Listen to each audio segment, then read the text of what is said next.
Ladies and gentlemen, boys and girls, welcome to the DTM Esports 2020 Championship. My name is Luke Crane, and I'm joined for the very beautiful Connery Maddock. How you doing, bud? Thank you very much for that stellar introduction. I'm absolutely fine. Can't wait to get the racing underway here today in the DTM Esports Championship. Yeah, it's going to be absolutely incredible. Of course, we've got ourselves two races today. Frantic 20-minute action, of course, qualifying being 7 minutes long as well. And what are you expecting today, Connery? Are we going to see the same as the last couple of weeks where it's just been, let's be honest, like we can't really analyze it. It's been mental. But yeah, what are you expecting from the drivers today?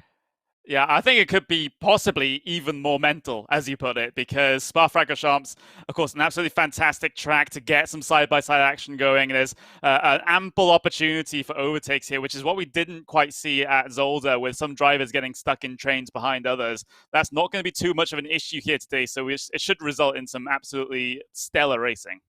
Yeah, especially sector number one. Sector number one is going to be the opportunity central for sure, up and towards that first chicane in Lescom, of course, and then the final chicane as well through La Source down towards that bus stop chicane. So I'm expecting to see some frantic, high-octane action. And well, could we potentially see Emre Cihan make a championship run today?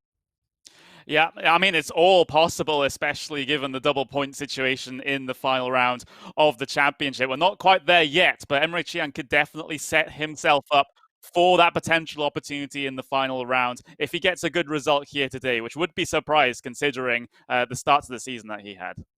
Well, we've tried to explain it, but this will be even better. Here's a video explaining the DTM 2020 Esports Championship. 18 sim racing drivers qualified to fight for the DTM Esports Championship, powered by MediaMarkt's title. The sim racers will compete in randomly drawn teams, which are mentored by one DTM driver or all-star to unleash their true potential. Regularly invited guest drivers will be added each week to the drivers' field. The championship takes place at 3 race locations and ends with a grand finale. Each circuit will be announced the weekend before the race.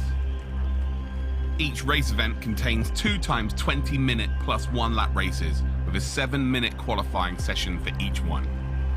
Besides the race points collected according to the DTM Championship pattern, the qualifying positions for first, second and third will also get points.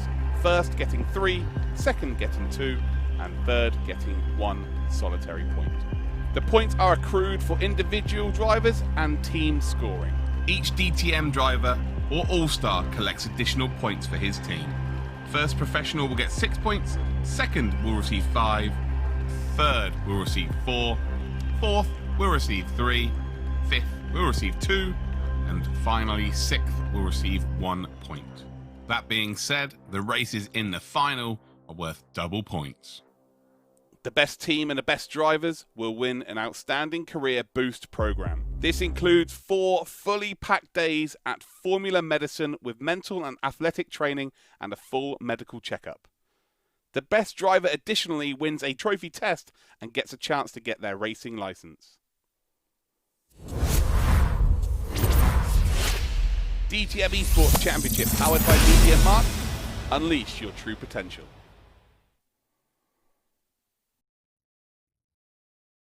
Well, there you go. There's the explanation of the championship there from yours truly. Yeah, I did have a script for that. Obviously, I can't do it off the top of my head. But yes, Connery, it is going to be 2 frantic, fast races. Of course, qualifying not being very long, so it's huge to get those banker times in early. And of course, the races not long themselves either, being only 20 minutes long, and the actual official series being 1 hour. But let's talk about the prizes. What can these drivers go out and win today?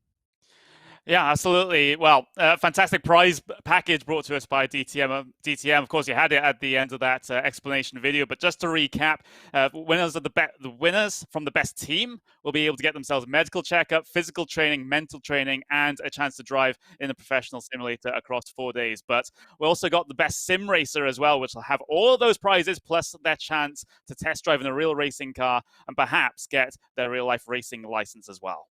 Prizes everywhere. It's going to be absolutely incredible. But actually, we had a frantic week's racing a couple of weeks ago at the Nürburgring GP. Well, let's check out the highlights from there. A bit of frantic action for deeper in the pack, though, in the top 20s. Oh, Scherer deep down the inside, and there's a car spun around. Who's going to get the better traction off the corner? Oh, they rubbed doors off. Yeah, Ivanov just about Well, Ivanov loses out. Whoa! Oh, no, there's contact between the two. Doesn't realize he was clear. Race from the front is absolutely brilliant. Look at this side by side though with Yayovsky, with Rudinger. Oh, he's had a bit of a moment. Lots of contact behind, and Yayovsky's around again. And it's the end of the race then. So Sheehan will win the race. Jack Keithley just about holds on then for Maurice Lerner to finish in third position. The DTM Esports Championship 2020, and Sheehan's got a wonderful start here. Very, very good start indeed. By side, Ivanov and Hasser, I believe that is. Oh, it's an instant ahead of them. I think that might be Pincez that had a bit of a problem. There's further contact. And I think Lerner's got him. Lerner's got the inside line through the final corner, and I think that curve might have killed him. Rewind. Yarshall for the lead. The Yarshall's going to take P2. Will he get the lead of this race? And now Jack Keithley's trying to get involved here as well. Keithley's going to overtake Lerner. So Lerner's going to go from P2 all the way down to P4. And look at this, Yarshall's got it. That is move of the championship so far. That is so difficult to do. But I tell you what, the move of the championship so far is going to give Tim Yarshall the race victory. As we saw there, ladies and gentlemen, Yarshall with, as I said, move of the championship, but it was about him and it was about Emre Cihan. So Emre Cihan, he managed to get some two big performances in there, Connery, and we said that he was a bit of an all-rounder in terms of the race room cars within the game, and he's proved it within the DTM 2020. Yep, definitely has proved it, and he needs to prove it also again here today as well. You saw Tim Yarshall at the end of that clip as well with that stellar move of the championship, like you said, Luke, during that race, and he's also in third place here in the championship at the moment, so he still has a decent chance to try and get in there and mix with the likes of Jack Keithley and Moritz Lohner, who currently lead the championship. Well, let's have a look at the championship order then while we are here. And we can see then it is Jack Keithley, as you said, 2 points clear then of Maurice Lerner with 71 points. 52 then for Tim Yarshall. Cihan then is up into fourth position. So Yarshall and Cihan then having a huge performance last week has put them maybe in the hunt if they can get a very good day here at Spa. We then got Yayovsky in fifth position. Nuninghoff then is in sixth. Stefanko and Rudinger is in seventh and eighth. Jonas Wanner is then in ninth position. We've then got Lucas Muller, Florian Hasser, Adam Pinchez, rounding out your top 12, and then we've got Leonard Krippner and Attila Digne then who round out your points scorers this week as well. So yeah, very, very interesting, that is for certain. Spa, it is an opportunity here, isn't it? It's an opportunity for Emre Cihan and Yarshall. They have, again, Keithley and Lerner have been so good because even when they don't win races, they're around the podium, whereas Cihan had such a bad week one, same with Yarshall. But there's an opportunity here to potentially put themselves in the hunt that final week. Yeah, absolutely, especially given such a short championship. Having a bad round one is going to be very tough for those drivers to recover, but they definitely have the skill to be able to do so. Yeah, absolutely. I cannot wait. It looks like we do have an interview with one of our drivers.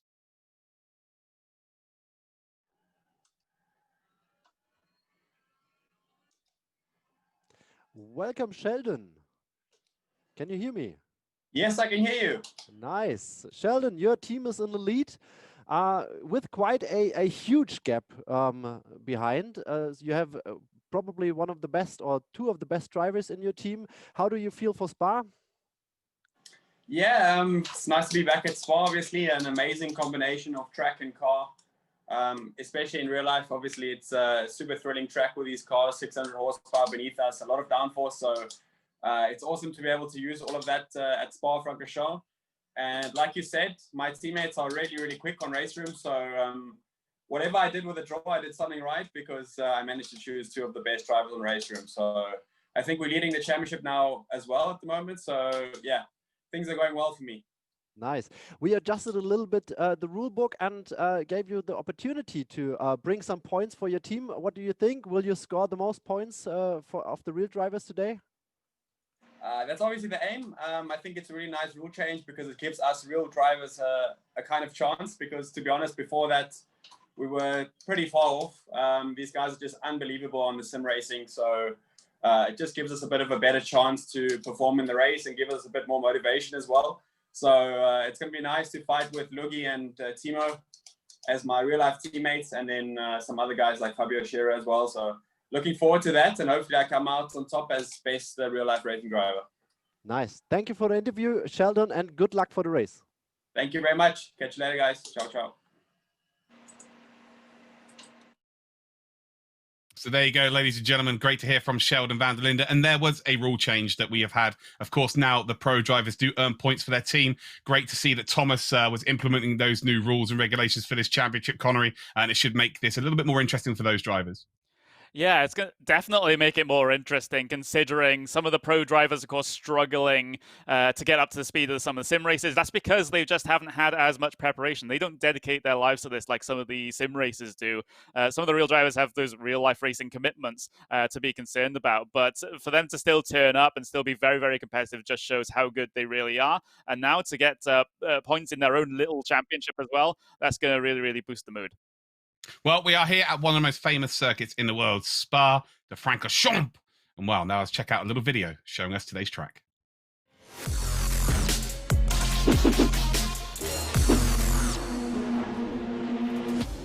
Hi and welcome to the third round of the DTM Esports Championship powered by MediaMarkt. Today we are in Spa-Francorchamps, a lot of high-speed corners and long straights. So starting the lap out of the last chicane, trying to get a good run on the start and finish straight. Already the first good overtaking opportunity. Hard braking down to first gear. And now try to get maximum traction down to Arouge and Radillon. Actually this is flat in the DTM car because there's so much aerodynamics. So now down to the compression and flat to Radillon. And now up to Camel Straight. Good overtaking opportunity again. You can use DRS and push to pass here. And now hard braking at the beginning of the curb, down to third gear. Now try to hit the inside curb on the right side and left side. Now be gentle on the throttle and now up to fifth gear. Braking at the 50-meter sign, down to second. Try to use a tight line, stay on the inside. And now just lift the throttle, no braking here. And accelerating once again to Pouhon. Really fast double left-hander. And now you can really feel the aerodynamics here. Hard braking once again. You really need to trail brake here into the corner. Try to get maximum speed to this fast chicane. Now down to third again. Use all of the curb available. This one should be flat in qualifying. And now up to Blanchimont. Good overtaking opportunity once again. You can use DS and push to pass again. And now this one is flat in the DTM car as well. Use all of the track available and now the hardest braking point on the track. Down to first gear. Use all of the curb available on the right side and left side and now focus on your traction. Be gentle with the throttle. And now heading to the start and finish straight. And here's the finish line, and this was one lap in Spa in the DTM 2020 car.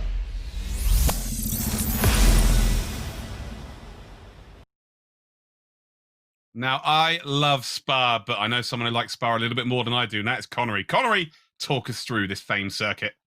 Yeah, it's just absolutely brilliant, especially on an opening lap where everyone's so close together and you have that danger spot of Eau Rouge Radillon coming into there for the first time.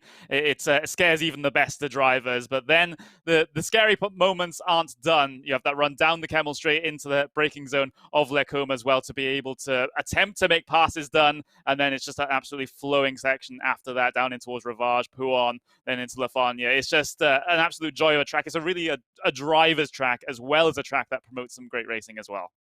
Yeah, I could not agree with you more there. Ravage? Sure, it's called No Name. That's what I'm going to call it anyway. Anyway, it's called Jackie X Corner, though. Wow, there's so many different names for it. It's ridiculous at this point, but it is a beautiful place. But let's head to the very charismatic Thomas BURNOUT, who's with one of our drivers again. You're very confident that you can take the win for you? Well, I just want to do the best I can, but I've definitely got the confidence to where I feel like I can just put the car wherever I want on the track. And also, I feel like we've got the best team here. So not Sheldon. So let's see what you do. Words are one thing, but in the end, we need to see the results. So thank you for the interview, Jack. Thank you very much. Hope everyone enjoys the race. Jack Heafley there, and I'm telling you, I've watched this guy develop over the years in terms of his persona on camera. And I remember the first time I ever saw him was at the Sim Expo at a Nordschleife, Nürburgring, and he wouldn't say boo to a goose. But now he's just so confident, and he's just achieved so much in sim racing. But you can see that he really wants this one as well, Connery. Yeah, you can see the desire, and it's definitely there. I've commentated race wins where he's come across the line, and on the webcam he's just like punching the air and just really shouting, and he's so passionate about what he does. You can't help but love him with the way that he approaches these races. So hoping for the best of luck for him in these races, but he's got so many close competitors. Yeah, couldn't agree with you more. We are very shortly going to be heading into qualifying as well, ladies and gentlemen, and that is where it all is indeed earned. The points are earned there. Of course, P1 will get 3 points, P2 will get 2, and P3 will indeed get 1 point. And how vital is it for qualifying? For me personally, Connery, I'm going to say that qualifying is not the be-all and end-all here. I think you don't really want to be starting pole position around Spa. Yeah, I definitely agree with that one, especially due to the wealth of overtaking opportunities, and you've also got the DRS push to pass is in effect here in the DTM series as well. So you're basically going to be a sitting duck as long as you, well, if you don't use those defensively coming down into the cum. So that's going to be a big scary prospect for whoever starts on the front row here today. But we are in qualifying. We're riding on board with Jack Heafley from Team Scherer as he heads his way through P1 with the trainer cars ahead. Welcome to Spa, ladies and gentlemen. Here we are, a bit of action. This is what you wanted to see. Of course, it's great to see smoke shows like Connery on camera, but unfortunately, we want to see the racing more so. But yes, we are aboard with Jack Heafley, Isaac Price, twin brother, although we've never seen them in the same room. Are they the same person? We'll never know. They also race for the same team. And that's going to be a big factor here today as well, Connery, in terms of they are going to be racing within a team, of course, with our star drivers. But some of these drivers are on different teams, and they actually represent their same team outside of it. I know it sounds complicated, but our two title protagonists as it stands, Lerner and indeed Keithley, race for Williams Esports, but they're on different teams. So it's going to be a strange one. We are going to see drivers use each other for slipstream, of course. That would just make sense to do so. But yeah, having them on the same team outside of this event, but on the same team, but different teams inside of the event, how does that play out? Oh, it can result in maybe a little bit of animosity between the team drivers. I'm sure it won't be between Keithley and Lerner, though they're both very nice guys, at least speaking to them personally, so I don't think they'll be at each other's throats if the situation arises for the championship. But you know exactly what racing drivers are like. They want to go for that top prize, and sometimes teammates be damned. Oh, come on, Connery. We've got to make someone out to be a bad guy. This is sim racing. We need some bad. We need the pantomime villain. Do you know what I'm going to call it? I'm going to say Moritz Lerner. It's a hard one to indeed call the villain because he is such a nice guy, as you've put. But here we go then, up through Radion and Eau Rouge along the Kemmel Straight as we head up to Les Combes then for the very first time. And again, it's vital they get their banker time in. We saw this at Zolder, and Zolder's a relatively short lap compared to where we are here. 7 kilometers long here at Spa. Through Les Combes they come then for the very first time, and now we've got this downhill braking zone. It's actually the first real downhill braking zone in the circuit. So again, you're so used to braking uphill, and then all of a sudden you've got to brake downhill through this right-hander, and it just keeps on coming and coming and coming. The exit of the corner creeps up on you very quickly indeed. You've got to use all of the curbs as they come through No Name. Again, maximising the curb on the exit there. Need to be very careful. Again, you can get a slowdown penalty. And as we see, just in behind then, even more curb being taken through Pouon then, and that is such a good entrance, and it's going to be a very good exit here from Moritz Lerner. And how committed does he look, Connery? Yeah, he seems to be absolutely wheeling that BMW around the circuit at the moment and going very quickly indeed. This will be a fantastic banker lap here for Moritz Lerner. Remember, it's still the same time in qualifying here as compared to Zolder despite the longer lap time, so you're going to have fewer chances here at a track such as this due to that. So if you get your lap invalidated for any reason, like a track limits infringement, then that's going to really hurt more here than it would do at any other circuit. There's Sheldon van der Linde. His team, of course, doing very well in the team's championship so far, and Sheldon pretty handy himself as well as far as the pro points are concerned. Yeah, he's broke so many barriers down this season in terms of his own career within the DTM. So again, he is going to be on absolute cloud 9 in terms of confidence levels. And he actually was purple there momentarily. And a lot of the faster esports drivers had actually gone already before him. So it looked like a very good lap there as we have a huge tank slapper. But a few of the times are coming in then. And it is Nooninghoff then who's taking provisional pole with, I believe, I don't know what time that is, actually. It's a 2.3, 2.36. I have no idea. 2/10 back then is Lerner. Pinches then is 3/10 back. And Vanna is 6/10 back. Jack Keithley only in 5th position as it stands, our championship leader. And he's got 2 drivers in between him and Lerner. And this will be their last chance because even when they cross the line, they have to indeed complete their lap before the checkered flag comes out. As Vanna has just gone and put in the fastest first sector. Yeah, it's a 2:03.8 there if you look at the bottom of the screen. So knowing the average GT lap time, it could have come from that with that deduction as well. But Jonas Vanna heading his way through up towards No Name Corner. Of course, you have to weigh up the options here in qualifying with the traffic ahead of you. You've got to get them at a distance where you're really feeling their slipstream, but you don't want them to be so close that they're going to hold you up through the twistier sections. So it's really a balancing act here for these guys. I love that. The most professional caster I've ever worked with, Connery, and you're calling parts of the circuit twisty. And that's exactly what I call them as well. It's absolutely the right word. It just cracks me up when other people say it. Nooninghoff then still on pole position. Florian Haas now up to P2. So Lerner now down to 3rd position. We'll start on the 2nd row of the grid as it stands. But what about Vanna then? Is he going to be able to improve here? He was purple through the 1st sector. And actually, it looks like his time might have been deleted then due to track limits, as now his sector has gone green. So he will not get a lap time in, I don't think, actually, now. We can see that Jack Keithley's gone green. He's currently 9th position. Stefanko's gone green. Carlo Luciano bedding in the top 10 for the first time this season. He's currently gone green through the 1st sector, but grey in the 2nd. And then we've got Krippner, who's just gone green, and grey, and it's only good enough for P12 as it stands. And the only one really on an absolute flyer here is Rudinger has just put it up into 2nd position. So we are seeing a complete difference again for the 3rd week in a row here. Emre Can took the spoils last week and was kind of driver of the day. The week before it was okay, there he is. Jack Keithley chucked it onto pole position at the death here. And well, where's Moritz Lerner? So Lerner, of course, 2nd in the championship, needs to find 4/10 of a second, but I don't think he's on a lap. So no, he's not. So Jack Keithley with a huge opportunity here. Yeah, this is huge. Nooninghoff, of course, not going to be able to improve here as we're getting towards a minute left in the session and very few drivers out there actually on lap. Muller has gone purple through the 1st sector but had a pretty abhorrent 2nd sector. Same with Martin Stefanko as well. So it doesn't look like any of those drivers are going to be able to challenge your front couple of spots at the moment. But credit where credit's due. Nooninghoff getting himself up onto the front row provisionally at the moment is an absolutely fantastic accolade indeed. But Stefanko out of the final corner. Can he recover after a poor sector 2? I don't think he will be able to as he heads his way across the line now. Improves at least a little bit in sector 3, but not good enough to be able to improve position. I'll tell you what, you can't use twisty and then abhorrent in the same session. That is just like the complete epitome of each side of the commentary spectrum. But there it is. Jack Keithley then is going to take pole for Team Scherer. Congratulations to him. He is going to get the 3 points there. And well, it wasn't the most exciting qualifying session we've seen all season here. Jack Keithley won't care one iota, though, will he? He was just happy to get pole position, get those 3 points, and indeed extend that championship lead with Lerner being only in P5.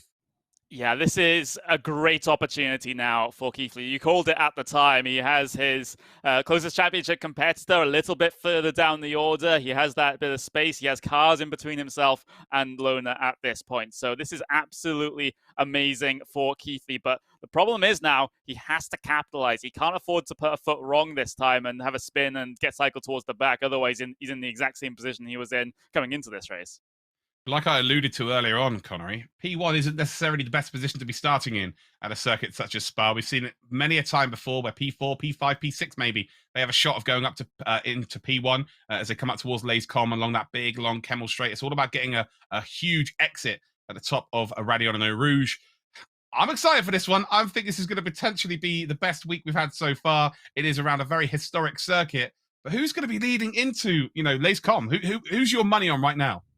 I think by virtue of starting P2, Nuninghoff will probably be able to get the run down the Camel Straight to be able to mount a challenge into the Combe. But again, Keithley's going to defend that one with his life because he wants to hold that advantage, especially as far as the championship is concerned. So it's going to be a titanic battle between the two of them on the first lap. Well, lap one's key, of course, as well, with no DRS and no push to pass to be able to use. So it's got to be done organically as they indeed head around Sector 1. Sector 2 is going to be absolutely huge for Jack Keithley. If he can be in the lead into World Sector number 2, he can really maximize his time. But anyway, let's head to a few messages from our partners. In der Boxengasse werden die letzten Vorkehrungen getroffen. Volle Konzentration bei den Piloten. Die Spannung steigt ins Unermessliche. Ein fulminanter Start. 2 Piloten liefern sich ein knallhartes Kopf-an-Kopf-Rennen. Ich glaube, mein Schwein pfeift. Sie schmeißt den Turbo an, hebt ab und fliegt als Erste ins Ziel. Auf die Pole Position. Bring deine Gaming-Skills auf ein neues Level mit dem Asus ROG Zephyrus G15 Gaming Notebook. Jetzt online auf mediamarkt.de/DTM. Also gib Gummi, Mediamarkt.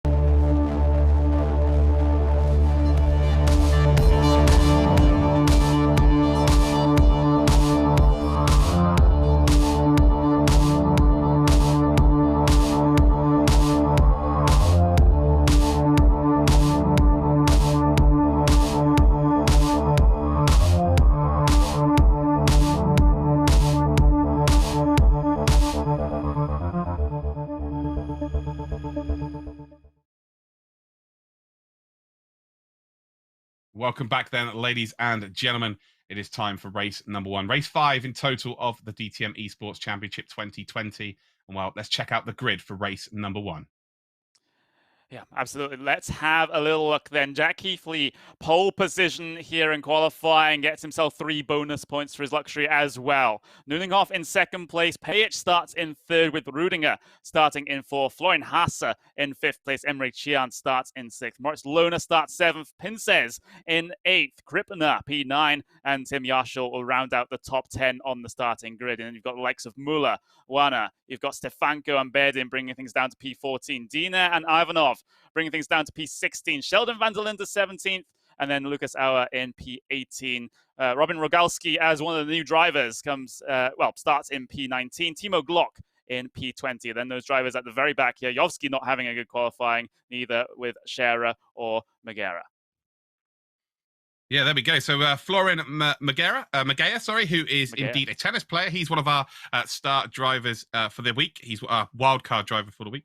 We've got Rogalski then, who is team captain of Kelvin van der Linde for the week. Of course, Kelvin not able to race today. He is in Spa 24 hours. We wish him the very best of luck. He doesn't need luck, though. He's an incredible driver. And also, that is the same for Mirko Bortolotti. So Bortolotti is also at the Spa 24 hour as well. So we're ready to go racing, I think. Pretty excited for this one. I think this could be one of the very best races so far. Again, I don't normally get too excited about what venue we're at, but Spa is just so historic. We've had some of the best esports races. You know, this is outside of race room. This is across the whole world of esports. And it's very similar to the real world of motorsport, isn't it, Connery, where you just expect the unexpected. Anything can happen. Obviously, with some sims, you can get potentially some rain, but weather doesn't really matter around somewhere like Spa. It's just that crazy kind of carnage-esque sort of circuit.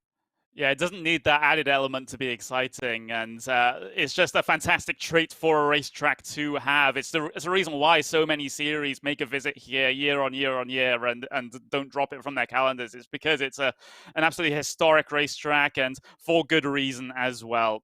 Just fantastic racing, and I hope it doesn't go anywhere anytime soon, that's for certain. You just couldn't build this kind of circuit now. Like, if you went to, for planning permission, went, we're going to build Spa, like in 2020, that wouldn't get permission, right? Yeah, it's like, wait, a fast right-hander into a left-hander into a right-hander into the left-hander going up a hill with not much runoff. Yeah, that's probably not going to work as far as a modern track is concerned. But you know, we absolutely love it because it has that also danger factor as well through Eau Rouge and Radion and some other portions of the track. So it's you know, it might be a little dangerous at times, but sometimes that little bit of danger is really warranted, at least as far as the real racing guys are concerned. But of course, the sim racing guys don't have to deal with any sort of fear factor.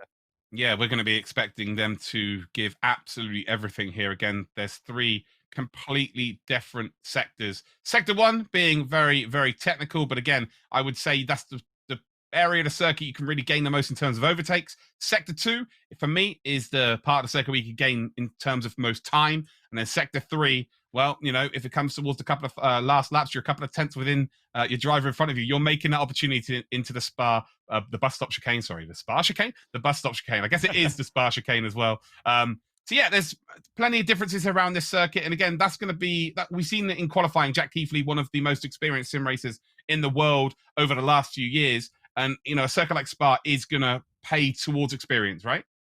Yeah, absolutely. Especially when it comes to the more strategic mind, shall we say, because the push to passes, the DRS, is going to be so potent here, where if you can really conserve those into the later portions of the race, you're really setting a very good advantage, especially with the amount of places where you can use it at this racetrack.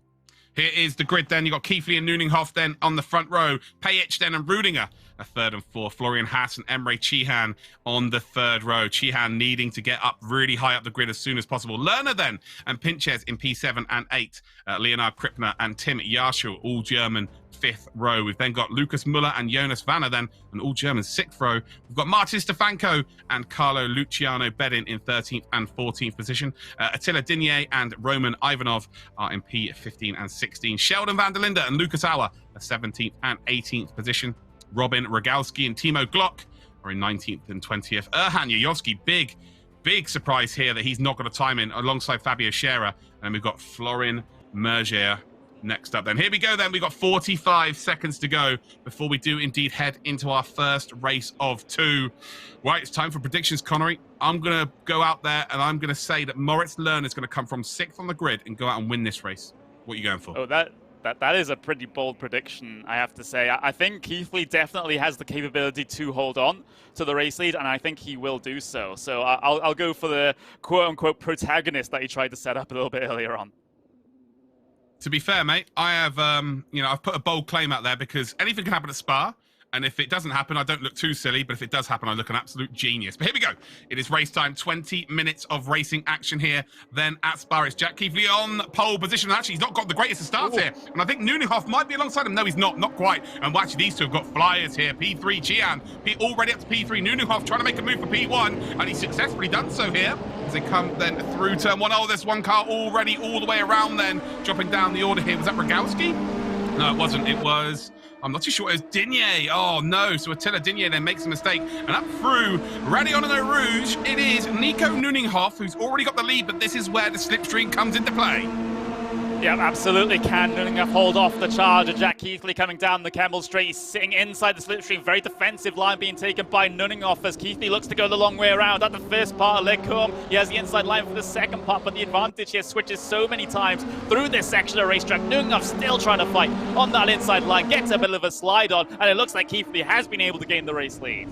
Great stuff there by Jack Keithley and Nuninghoff. Cihan had a huge moment in behind them as well. Pinches not able to take advantage. Yarschel then 5th position, Haas a 6th. Vanner up into 7th, and Lerner's dropped 2 positions. So again, he's just going to make people sweat here on my prediction. He'll come good, pretty sure of that. But Nuninghoff then into P2, but look how relaxed he is. Of course, he would have been so happy to be in P1 heading into Leascombe for the first time. But now he is P2. Jack Keithley, well, you know, again, he has got to try and protect his championship lead, but he is as committed as ever. As we see Pinches maybe making a move here for P3, not quite close enough again. And no, he has. He's got it done. So Cihan's moved down. So Cihan on this lap 1, really not quite got the temperature into the tyres as of yet. Yeah, fantastic move there for Pinches as he's able to promote himself up onto that final step of the podium. We saw a little bit of action a little bit further back, maybe even a spin as well at Muller. Yeah, Muller's dropping down. Yeah, Lucas Muller there just out of the poo-on. So just got on the power a little bit too early, hit a bit too much curb, and it looks like we've got an incident involving Auer and Dinier then under investigation. But here is the battle for P1 as they come up towards the bus stop chicane then for the very first time here. You see Nuninghoff is really piling on that pressure, and well, Keithley would have wanted this lap 1 to be a case of him being able to drive away. And look at the exit speed here by Nuninghoff, and Jack Keithley's got to keep that car to the left-hand side as best he possibly can. And now he's able to indeed squeeze Nuninghoff. Nuninghoff maybe going for a fake. No, he doesn't. Jack Keithley is just about hits the apex there, and actually he will get on the power nice and early here. Nuninghoff now under pressure from Pinches, Chihan as well. Yarshall now up into that top 5. So Chihan and Yarshall, who were incredible last week, are making their way forward here. Lerner's gained 1 position here. Championship 2nd spot for Lerner, and it's only P7 right now. Look at this though, Emre Chihan, oh sorry, Pinches. So Adam Pinches is always a Hungarian looking to go up to P2. This is beautiful for Keithley. It means he can just drive away while these guys are all battling here. You can see that Yarshall's trying to get involved as well, just in behind. Almost went 3 wide. Nuninghoff's going to lose 1 position, but will he lose the 2nd? Will Chihan get him on the inside here? Gets squeezed onto the curb. Far too much curb in the end. And now it is Yarshall. Yarshall's going to come up the inside. He's going to try and steal this position away then from Emre Chihan. Emre Chihan's just about got his nose ahead. Downhill braking through this sweeping right-hander. Mistake there by Nuninghoff. Nuninghoff runs wide, but it does indeed box Chihan in, and Yarshall makes a great overtake there as they come through No Name. Yeah, Yarshall's so aggressive. He got 2 tyres up all over the curb through Malbody. And now he's been able to gain the position as a result of that. So Chihan going from offense to defense and losing out on defense. And he might lose out again as another car looks down to his inside, as that looks like it's going to be Florian Hasse working his way through in that situation. And he has been able to get the pass done. So Chihan losing so many spots right now. Such a momentum-based circuit, Connery. You know, you make 1 mistake and it just, especially through the middle sector, you make 1 mistake and it just sets you up so poorly for the rest of that sector of the circuit. And again, also mentally, you lose a position where you felt like you, because he did have a really good stance on that position, but did still lose it. And then all of a sudden your mind's scrambled, you're trying to regain that position, and ultimately he overextends and then leaves the door wide open. We've got Carlo Luciano Bedin, I think we're on board with here, in behind Merger. Is he going to get the move done? Yes, he did. So Luciano Bedin moves up into P18, and now he's in behind Rogalski, of course, racing for Kelvin van der Linde's team. He is the standing captain today. And actually, is he the lead driver? No, Timo Glock. So Timo Glock right now is earning... Oh, no! Contact there. That's not good at all. And who was that? Was that Scherer? I think that's Fabio Scherer, who's going to drop down. Lucas Muller's... Yeah, so it was Scherer then has dropped down. One of the team captains, of course, one of our star drivers. But as it stands then, with the new point system, of course, first gets 6 points, and there we go. Get just on the brakes a little bit too late. There was Rogalski. There's squeezes. Who was he squeezing onto the curb there? Actually, it looks like he may have lost the position. No, he's not lost the position. It was Carlo Luciano Bedin. Look at this though. This is the battle for the lead here. Jack Keithley leading the way, then up towards Les Combes along the Kemmel Straight here. And then it's actually Adam Pinches. So Pinches then in P2. He's got the inside line then through the second part of the chicane. And well, very aggressively there, puts Jack Keithley almost off the circuit. Keithley recovers well there. And again, he's lost P1, but thankfully he's still in this race. Incredible stuff. Elbows out, here we go. Nuninghoff committing around the outside of Ravage here. Not quite got the momentum around the outside to be able to make that one work, but he's going to get a better exit, and he's going to have the inside line for No Name Corner. So there's another change. Keithley losing 2 positions in 1 sector. Like he said, momentum track, make a mistake, get forced off, and you're hemorrhaging positions. Yeah, Moritz Lerner in 7th position. So again, we're looking at the championship lead here. So Chihan, of course, who had a standout week last week, currently in 4th position. Yarshall is in behind Keithley. So he knows now that if he can get ahead of the championship leader, he'll be the leader of the top 4, effectively. So he will only be gaining points as it stands. Although, of course, Keithley did get the 3 points for qualifying. So Yarshall is definitely going to be looking to get this move done here then, as they make the long run down in towards Blanchimont, in towards that bus stop chicane, and this is all flat out now into the slipstream, probably using DRS here as well, maybe a little bit of push to pass. And well, is he going to be forced to go out on the round? Yeah, he's going to have to go around the outside here. Jack Keithley then making it very obvious which way he wants him to go. And actually, there's a move for the lead here. Nuninghoff and Pinches. Nuninghoff is back up into the lead here. He is. And there's been contact. So Pinches has just dropped down. It's 0.8 of a second, and racing incident between Auer and Digne. So that has been called as a racing incident. Nuninghoff, though, back into the lead. And now we've had a lead change for the 764th time here, Connery. Yeah, and 2 by 2, 3 rows deep into La Source as well. Pinches trying to hold off Keithley. You've got Hasse trying to hold off Yarshall at the moment on your screen. So this is absolutely crazy stuff. This side-by-side between Chihan and Lona going through Eau Rouge and Radion. How have they been able to make that one work? I don't know. But it does mean that Chihan's ahead, and here comes the battle for 2nd place once again. Pinches. Oh, they're going to go 3 wide, are they? Coming down towards the end of the Kemmel Straight, looking for 4 wide as well as that car in the background. Hasse up into 2nd place, still 3 wide further back. Hasser back up to second position here, and Nuninghoff again just able to drive away, but for how long is he going to be able to hold on to this lead? Keithley, even though everyone keeps changing positions around him, still holds on to that P3. Lerner still in P7, 2.6 seconds and separating the top 7 as it stands. We're on board then with Timo Glock, so Glock then is the lead driver of our pro drivers. Great to see him mixing it here, and again he would get 6 points if it was to stay as it is. Stefanko though in behind him, Pajic in behind him, Ivanov in behind him, and then Sheldon van der Linde. So Sheldon van der Linde, we're going to see him, there he goes, just at the bottom of your screen now. So he'll be hoping that these will slow him down so we can indeed potentially get ahead of Timo Glock. But Stefanko, he doesn't care who's in front of him right now. Doesn't matter what you've achieved in your career, he'll just want that position to try and get up towards that top 10. Luna's dropping down the order. He's down into P7 now, so he must have gotten forced offline somewhere. That was a little bit further up the order than what we're looking at right now, and with Timo Glock being the leading pro driver for the moment. But there's been a bit of drama at the front, and further drama on the front. Nuninghoff. Yeah, Nuninghoff's gone. Nuninghoff has gone here. Adam Pinches has also gone here. Oh, he's on the circle. Oh, big smash there. Big crash. That is not good at all. Now, is that Ivanov? So Nuninghoff is dropping down the order here. Who else is dropping down? Nuninghoff, I'm not trying to figure out who it is. So Pinches has dropped down. Lerner now up into P5. Chihan's lost a position. We're on board with Timo Glock now. He's in P11 as it stands here, battling with Stefanko. And that was not good there. So the rejoin has caused an almighty smash. Here is the replay here. And oh no, that is not good. Again, it was blind. They were in a train of cars there, Connery. There's no way you could have seen that.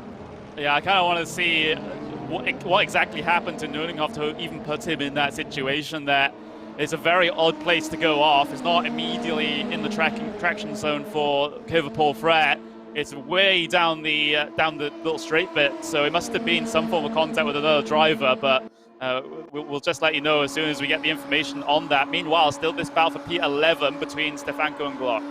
Yeah, Stefanko here trying to make a move here on Timo Glock. Glock, a wily old fox at this point. He isn't going to make it easy at all here. Stefanko very late on the brakes. And well, look at Timo Glock squeezing him onto the apex. And Timo holds on to that position. Very new in sim racing is Timo. Only got a sim rig this year. And well, you can see he's made leaps and strides. Stefanko's one of the very best in the world. Also, Jack Keithley, by the way, is back into the lead of this race. So Hasser's second. Yarshall is in third. We're on board then with Sheldon van der Linde. He's got to try and make a move here on Attila Digne.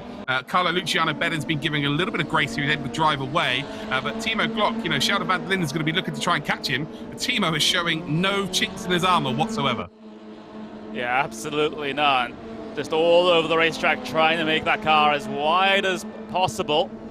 And you can see the battle for 15th place between Sheldon van der Linde and Lucas Muller. Sheldon van der Linde has gotten himself a 3-second penalty though for hitting Bedden, so he's going to be able to give that up right now, I suppose. Yeah, he's just slowed down there. I wonder if he's trying to give it away in game. I'm sure that should just be added on. He's going to lose more time by doing that than he would have done anyway. So, yeah, that's a strange one there. I've never seen that happen before, to be honest. Nuninghoff under investigation as it stands as well. He was battling for the lead of the race, currently down into P20, so it could go from bad to worse here for Nico Nuninghoff. Jack Keithley, though, 0.4 of a second in the lead. Where's Lerner? Well, the front five is separated by 1.9 seconds, so that battle is not going... becoming any easier, that's for sure, as we do indeed embark on the journey here of Nico Nuninghoff trying to get back up to the lead. There's Digne then in P14. Where is Timo Glock? He's 15th now. So his team, yeah, they've dropped down. They've dropped down the order, so there must have been some sort of altercation between them, surely, because, yeah, Stefanko was behind Timo Glock at one point, and now Stefanko's 11th. So I wonder what's happened there. He's smiling. Yeah. I think Digne might know something we don't know, Connery. Maybe there was a little bit of a sinister smile there from the German, so I'm not entirely sure what has happened. But meanwhile, you see all this action happening inside the top 10 at the moment. You can see further down the order, certainly where Krippner is. He's on the back of this top 10 train at the moment. He has everything happening in front of him. And here's the battle inside the podium positions then. Florian Hasser trying to fend off Tim Yarshall as Keithley tries to pull away from both of them. Jack Keithley, 0.7 of a second in the lead. And again, it's almost like he's just stuck in that top three, just biding his time, let everyone else make mistakes around him, and then just push for the lead. And he is extending his lead, if anything, right now. Florian Hasser, though, for team Kelvin van der Linde, of course, being run by, or being captained by Rogalski today. But as it stands then, is still Timo Glock. So Timo Glock is still the lead driver out of the pros, even with what we believe there might have been an incident. And he's now under pressure from Lucas Muller. But we go up towards this battle here for P2. And Yarshall then, after overtaking the season, is he going to be able to produce another magical moment for us? Into the slipstream here then. And well, we've got the long run then down in towards Blanchimont once again. Then in towards that bus stop chicane, and already he's closing in here. And well, he's not going to make a move up the inside. He's going to wait, isn't he? That's a very clever move there, and that's very patient from him. I think he's trying to bump draft him towards Jack Keithley here so they could both attack him at the same time. I mean, I honestly wouldn't be surprised whether or not it's an effective strategy. Still remains to be seen. Meanwhile, Luna and Pinches were deciding to have a little bit of a battle, a little bit of a duel in through the bus stop, and Luna has been able to get one over the Audi there. So BMW passing Audi for P number 4 out there on circuit, and Luna, all he needs to do is try and minimize the points difference right now to Keithley, who currently leads this race. Last time these pro drivers were out racing in the DTMs, it was the DTM 2016 cars in the Race From Home Challenge. Kelvin van der Linde, Timo Glock, Rene Rast, Kelvin van der Linde, and then joined by Ben Tuck, did a 3-way little bit of bump drafting. Didn't end well. Not going to lie, they all basically went into the wall. So Kelvin van der Linde was the one who brought that to DTM Esports, that's for sure. But yeah, it seemed to work there for Yarshall and Hasse, because now they're 4/10 within the race lead. We're on board then with Leonard Krippner, who's currently in P9. Yuyovski. Oh, hold on. Yuyovski, P6. What? He qualified in 20th position. Yuyovski out of nowhere, and he's actually within 4 seconds of the race lead. That is unbelievable. He's done that under our noses, hasn't he? I can't believe that. I hadn't noticed it when you mentioned it either. That is incredible. Nothing short of incredible for Yuyovski. And now he definitely has more on the cards here. He can at least get himself up to P4, maybe even P3 if he's feeling okay about it. And well, with 6 minutes remaining, probably limited time to be able to do it. But he's on a roll at the moment, and I wouldn't be surprised if he has the sort of attitude to go for these moves. Yeah, give Yuyovski a urine test. That is incredible. P6 as it stands, and could he potentially go out and get a race victory? You never know. Of course, it is very close at the front end of this grid right now. Keithley still leading by 0.6 of a second.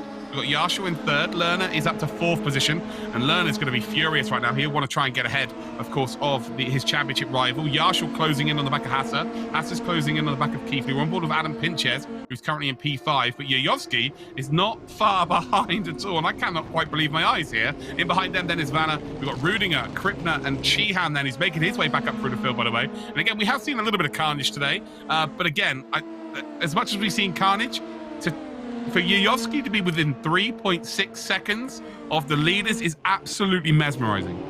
I don't know, maybe he's been really hammering on the DRS and pushed the passes throughout these laps, and we'll have nothing in the final 5 minutes. Yeah, that's the only thing I can think of that has resulted in Yuyovski able to go so quickly, so early on in this race. But Florian Hasse looking for a good run out of Radion here, and it looks like he's got that. Maybe he's using a bit of DRS down the Camel Straight as well, forcing Keithley to go defensive into Lecombe as Hasse commits around the outside to attempt to grab the race lead away, but Keithley won't give it away so easily, but he has to. Hasse's ahead. Really like what Hasse did there. You know, he didn't give Keithley any respect on the exit of the first part of Liscombe at all there. He just drove across his bonnet there to make him brake earlier, and actually it could have given an opportunity for Yarshall. Half a second separating the top 3. They keep battling like this, then potentially, because Yuyovski is now 2.5 seconds behind. I imagine if Yuyovski was to come out and pick up a potential victory here, it is anyone's, I would say, out of the top 5, maybe 6 if we are lucky. We're on board then with Luciano Bedin, then currently in P13 for Team Glock. And, well, he's had a pretty good race in terms of where he started, so he's coming through the pack pretty nicely. Actually, no, qualified relatively well, and it was right down the back of the order at the start of this race, so he's coming through the pack well, through Pouon, as you can see, in behind Ivanov. Ivanov, who had a treacherous week at Zolder last week, and again, outside of the points here today, so not looking the greatest. But again, this is a great battle to see, but I want to see the top 3. I want to see the top 4, 5, 6 going for it here with 3 minutes, 40 seconds to go, as we do have a nice little bit of camera work there. He is on his Zoom call with Luciano Bedin. Just runs out a little bit far too wide there. We come up towards the long run in sector number 3 here. This is where a lot of moves are going to happen, especially on the last couple of corners, that's for sure. Florian Hasse now is into the lead, so he's holding on to the lead here. Then Jack Keithley is in second. Nuninghoff rejoin. Payech had no chance to avoid him. Okay, so there's a racing incident there. Again, there's not much that could be done. But as we head then onto the second to last lap here, it is Florian Hasse that leads the way. Keithley is in second. We've got Jarschel in a third spot. Lerner in fourth. Big moment there. As you see, Connery there getting really excited with that moment as Hasse runs off circuit. And is that a little bit of gamesmanship here, trying to be in P2 as they come up towards the Campbell straight? Could possibly be, as Jarschel's got a good run as well, so he might have a look to the race lead from third place as well. If he can find a line, we'll see 3 wide almost for the race lead here on the penultimate lap. Keithley trying to defend this first place, and he's been able to grab it away, and Jarschel actually up into second. Loads of oversteer there for Jarschel on the entrance to Leiscom, but holds onto it nicely. We've got incident involving Ivanov and Payech, investigated after the race. That was on lap number 2. And look at this then, the front 6 are, well, you could cover them with a loincloth at this point. 1.6 seconds separating them all. We're on board with Sheldon van der Linden now, who's up in behind Timo Glock. So this is actually a battle for championship points here, and this will be for the lead of the pro race. So effectively, we've got 2 races going on right now. They currently score points from the top 10, but also there's a separate point scheme for our pro drivers. So it's between Timo Glock right now and Sheldon van der Linden. Who's going to get the 6 points? Who's going to get the 5 points? They come out of no name, and as it stands, then Timo Glock is just about holding on. We've got ourselves 1.5 laps remaining here. Well, Sheldon needs to be patient, I think. Get up that bus chicane, get up towards Stavlo, and then it is all about Radiano Rouge, Kemmel Straight. Get yourself ahead with the DRS, push to pass if you've got any left. And then you are golden to take away all of the points for the pro drivers. Yeah, and well, we're on board with Sheldon van der Linden now, the South African, as he tries to chase down Timo Glock. Glock has been so strong in these positions, in these defensive modes, but he has made a couple of errors. Oh, yeah, well, I've jinxed him. That is the Connorator's curse. It's not even a commentator's curse at this point. It's just going to give it your own name there. That was yeah, mental there. And actually, yeah, we've just had a change for the race lead. Jarschel now in the lead, Keithley in second, and well, now it's going to get really frosty here. Yayovsky now up to P5. He's in the top 5 position. I think he's just about to lose that back then to Pinches. But here we go then. It is the final lap of today's race, and up towards Radiano Rouge. And well, is Jarschel going to be able to hold on to this position here? You're going to see him snake left. You're going to see him snake right, trying to break that slipstream toe as soon as he possibly can, but I don't think it's going to quite work out here. He's got the inside line. Then here it is indeed, well, it's going to be the lead then for Jack Keithley as they come up towards Leiscom. And well, is Jarschel going to be able to go very late on the brakes here, potentially indeed take the lead back? No, he's not. So Keithley then just about, a little bit of a brake check there. Again, very clever defending from Keithley. Wily old fox in terms of sim racing ability. Yayovsky, by the way, up to P4. There's no way he can get a podium, surely. But as it stands, then Keithley is 0.3 of a second in the lead. Hasse is then in 3rd position behind Jarschel. Yayovsky with the performance of the day for me right now. Pinches and Lerner then is your top 6. Lerner, he's going to feel like this race has got away from him here. Again, he could have made up so many more positions with the incidents happening at the front. But unfortunately, it's going to be, for him anyway, Jack Keithley is going to extend his lead. And actually, there's a mistake there by Yayovsky. Runs a little bit wide then out of Puon. And it looks like that P3 might not be on. But the race battle for race, or P number 1, is still on here. And can Jarschel, after his incredible exploits last week, can he potentially put himself in the hunt here for the lead as they come up towards the final part of this circuit here for the very final time? It is that long run once again down towards Blanchimont, and then, well, Keithley's got himself a 0.4 of a second lead. Has Jarschel indeed saved anything? As we come then up towards Blanchimont, it is flat out left-hander, and Jarschel is closing in. He's ready to pounce like a panther here, and Keithley's going to force him to go around the outside. And are we going to see a change of the lead then on the final lap? And well, you can see that Keithley just about gets across here early on the brakes then from Jarschel. Jarschel's not going to be able to get in the power early enough, I don't think. It might be a drag race. He's just got a bit more power here as they cross the line now. I think it is just about going to be Jack Keithley. And there's a big mistake in the background there, actually. But it will be Keithley that takes the win. Jarschel in second, Florian Hasse in 3rd. Unbelievably, it is Yayovsky then who picks up the victory. What an unbelievable race that was. Yep, that is absolutely crazy right there. We expected a pretty fast and frantic race coming into this, especially with our preamble before the racing actually started. But we've definitely been proved right here with everything that happened. And I gotta say, Yayovsky, my words, that was an incredible performance. And we didn't get to see a lot of it because we were completely kept in the dark as far as his progress is concerned. We didn't notice until last minute. So that is fantastic for him, and a great drive from Keithley and, of course, Yarshall as well to finish in those top spots. Yeah, the lead changed hands so often. And again, that's the reason why we didn't see Yayovsky coming through the pack there. There's a lot of incidents as well, ultimately, which is giving Yayovsky an opportunity to close that gap. But again, yeah, driver of the day from me. But again, it's another victory here for Keithley. Incredible stuff by him. And moving forward in this championship, he is the one to beat. Yeah, definitely. And Lona has got to be looking at this race now and thinking, oh, maybe I've dropped a couple more points than I needed to in this one, especially after that relatively poor start that he had. So looking into race 2, Lona really has to step up to the plate now. Otherwise, this championship chance is going to look a little bit more slimmer than they were coming into this. Yeah, beauty of this though, Connery, is that the chance to then regain those points is going to happen very shortly. So it's not much time, not much turnaround time here to really rest on your laurels or to indeed get upset about things like that. It's all about now getting your mindset correct for qualifying number 2 and then race number 2, and just trying to indeed nullify that deficit that was caused here. And we've seen it. Keithley hasn't been overly great in race number 2. That's been the races where he's made more mistakes. So, you know, are we going to see Lerner here potentially get that race victory, or is he just going to be off the pace again? Possibly. It kind of depends on qualifying. He needs to be in those front couple of spots instead of starting P7 like he did in the in that previous round. I gotta say though, if Yayovsky's able to get a good qualifying this time around, then my word, he's going to be a big challenger for the race leads. Same with Nunninghoff as well. But unfortunately, he had that mistake in the middle of the race that put him down the order. But if he's able to keep it on the grey stuff this time, then he could also be in the mix as well. Absolutely. You've took all of those words out of my mouth there as well. But now we're going to go and head from some messages from our partners. In der Boxengasse werden die letzten Vorkehrungen getroffen. Volle Konzentration bei den Piloten. Die Spannung steigt ins Unermessliche. Ein fulminanter Start. 2 Piloten liefern sich ein knallhartes Kopf-an-Kopf-Rennen. Ich glaube, mein Schwein pfeift. Sie schmeißt den Turbo an, hebt ab und fliegt als Erste ins Ziel. Auf die Pole Position. Bring deine Gaming-Skills auf ein neues Level mit dem Asus ROG Sapphires G15 Gaming Notebook. Jetzt online auf mediamarkt.de/DTM. Also gib Gummi, Mediamarkt.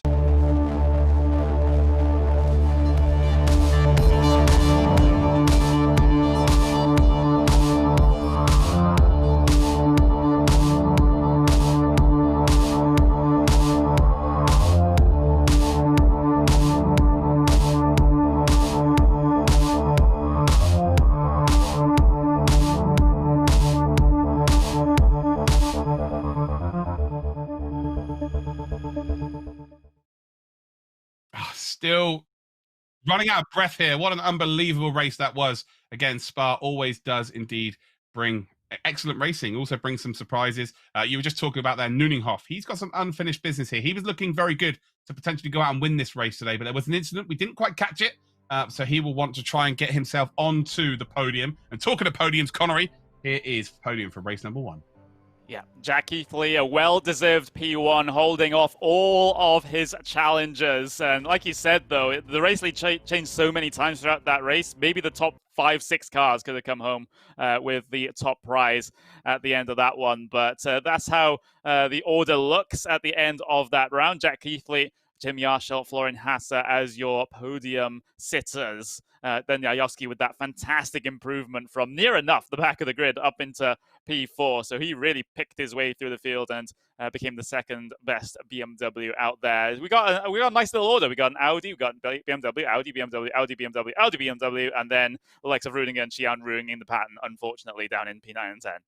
Yeah, let's talk about, though, the pro drivers. Sheldon van der Linde indeed did come out on top there. He will get the maximum points for the team, indeed, as we do indeed have ourselves a championship where they can score points as well, because they don't have as much time as the other esports drivers do. So it's good to see Sheldon there. It looked like Timo Glock was going to hold on to that position and actually looked very strong to maybe get into the top 10. So we're talking about Nunninghoff, but Timo Glock, he's got a lot of unfinished business here. And again, I was speaking to you, Connery. He hasn't got very much sim experience, but he just seems an absolute natural.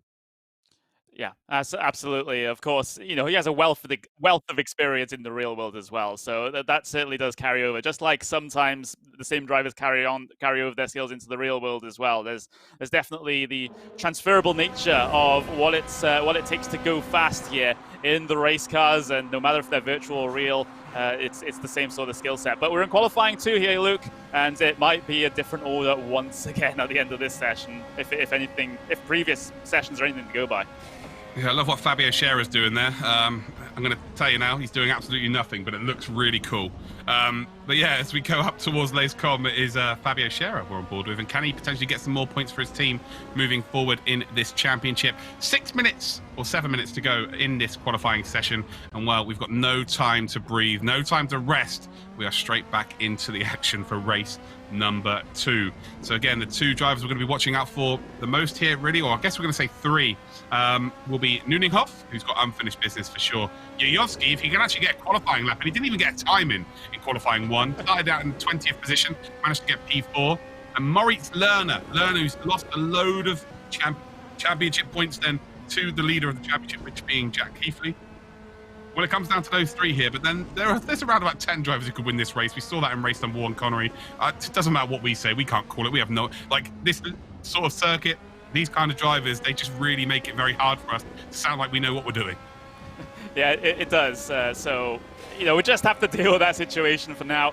But it's a bit of a roll of the dice here in qualifying, especially with the fact that the draft is so crucial. If you get a bit lucky with the draft, then you'll be able to propel yourself up the starting order for race number 2 here. So important to have the drafting partner, maybe even get yourself onto the back of a draft train might be beneficial. And you can just see drivers slowing all the way down here up towards the bus stop to give them that space to work with.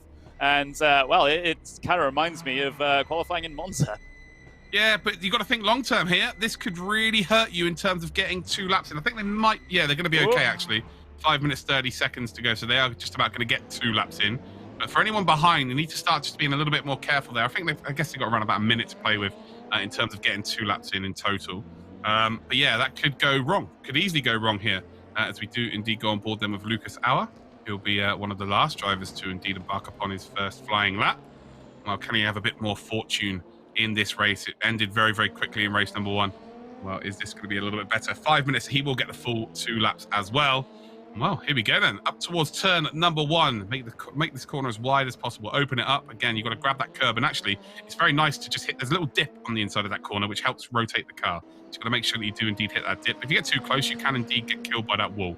We then head up in towards turn number 2 and 3. So we head over the crest then towards that Camel Straight.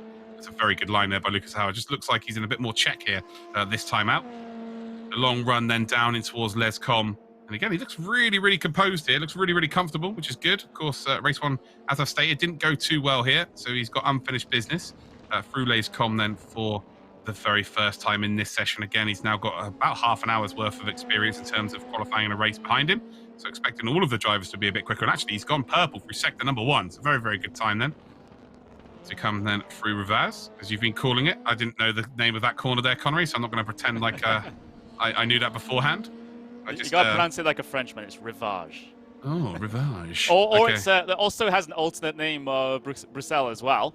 But, I mean, commentators tend to pick and choose what they want to call that corner sometimes. I've always been calling it Bruxelles, to be completely honest with you. And so when you've been saying it differently, I'm just like, okay, I'm clearly wrong here. We've got a 2:03.974, by the way. There's the first time there by Vanna.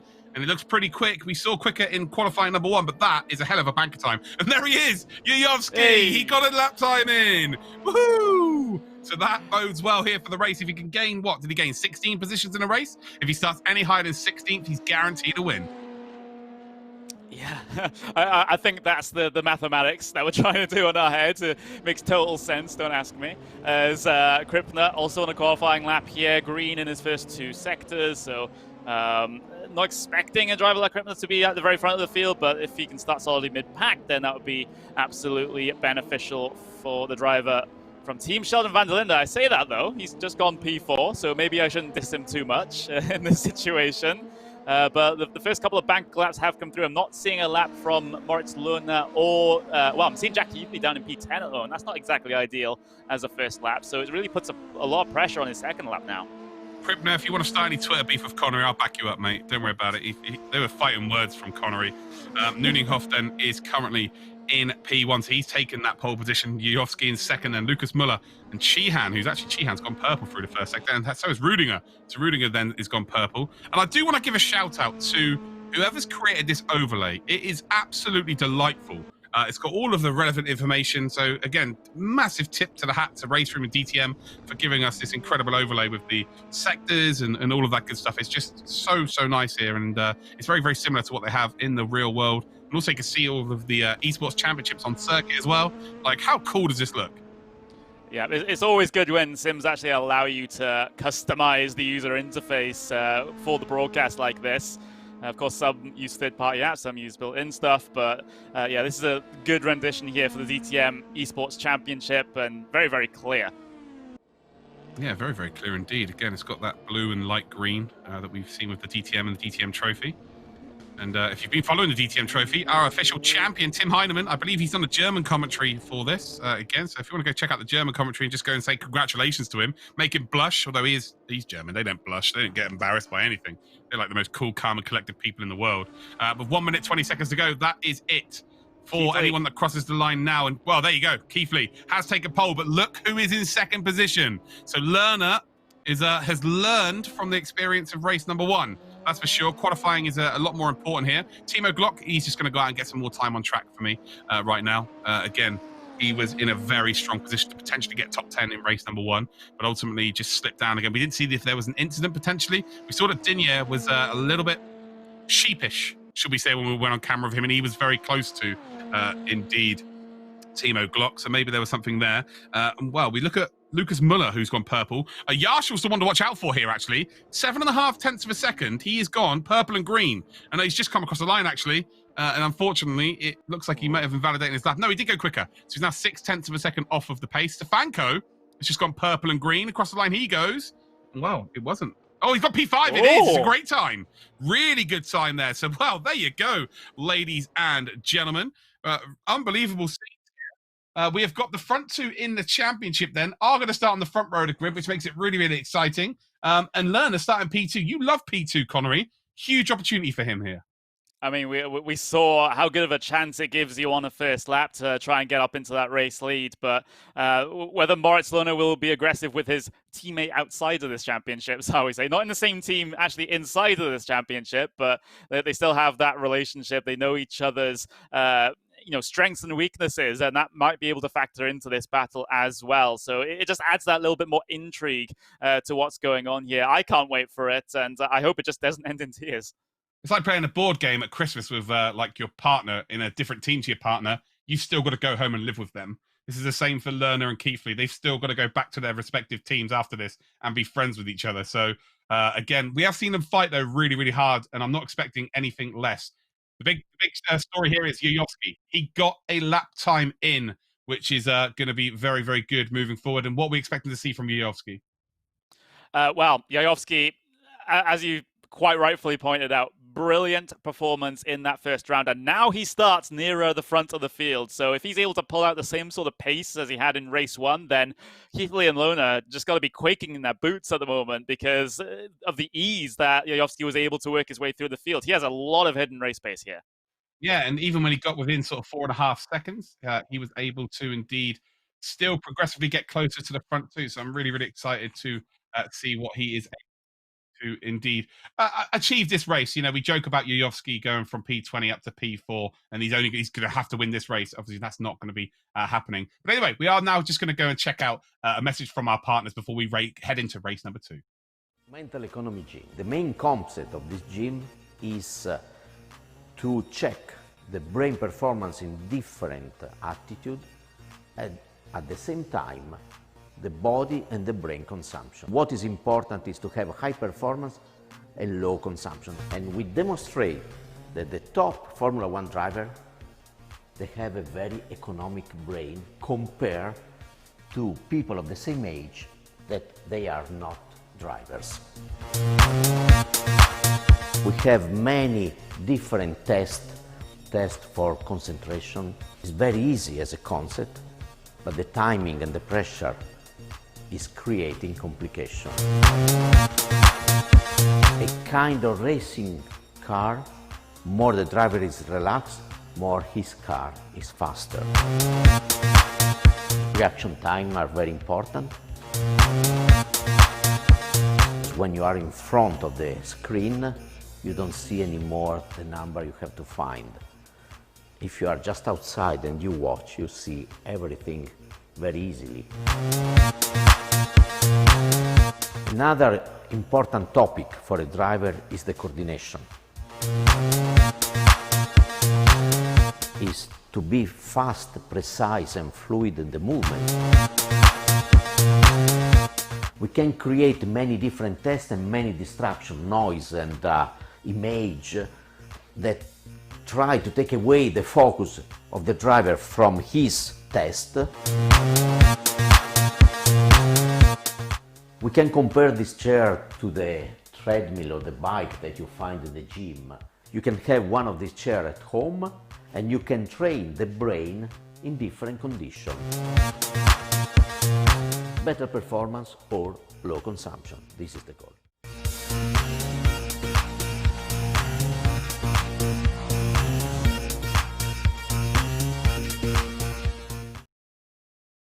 Welcome back then to the DTM Esports Championship 2020. We are close to race number 2 of this week. Race 6 in total. We are at Spa-Francorchamps. And while Connery, what are we expecting from race number 2? Race 1 was absolutely nuts. This can't be better than that, surely. Well, I think we can expect more of the same, if not better, because we have the drama of the 2 championship contenders starting so close together out there on circuit. And, well, there we go. Those are the results of qualifying. Jack Keithley, pole position. Moritz Lohner, his closest championship contender, also on that front row. Neuninghoff, well, he had a positive start to the race last time out, but the end of the race didn't quite go his way. But if he can hang up there, then maybe he can give Keithley and Lohner a run for his money. Same with Jojowski as well. Yeah, absolutely. Jojowski in P4. Actually getting a lap time in is quite the positive for him. But let's look at the pro drivers then. And it is Sheldon van der Linde that is the top dog there. He was top dog in the race. And of course, their team were leading the championship coming into this week.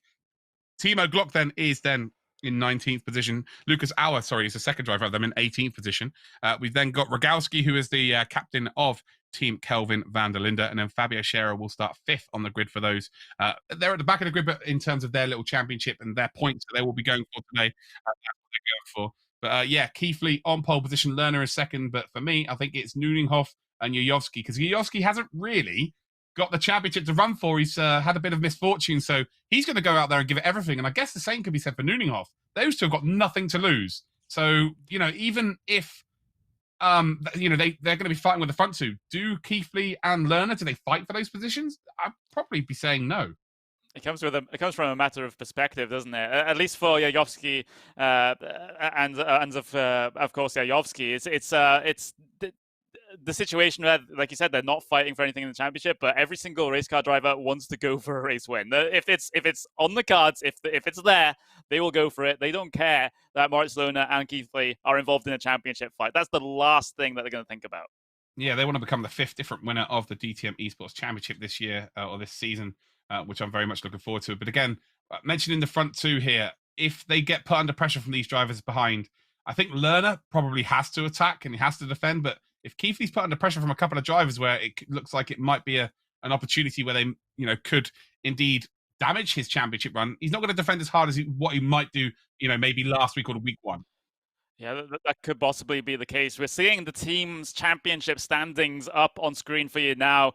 And Team Sheldon lead the way by, 17 points over Team Scherer there. So those two teams really pulling away from the rest of the field, especially thanks to Lohner and Keithley's respective points tallies. So it's Sheldon and Scherer going head-to-head as far as the team's championship is concerned.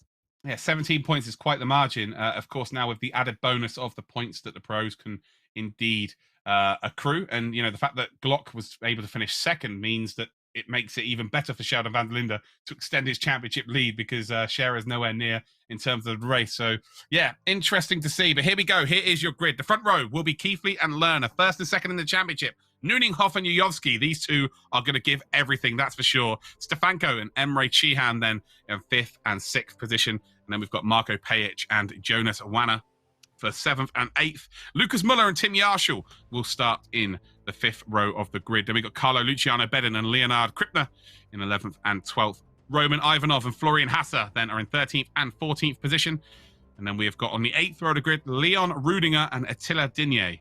Sheldon van der Linde, the first of our pro drivers, and Lucas Auer are 17th and 18th. Timo Glock and Florian Mergier then are in 19th and 20th.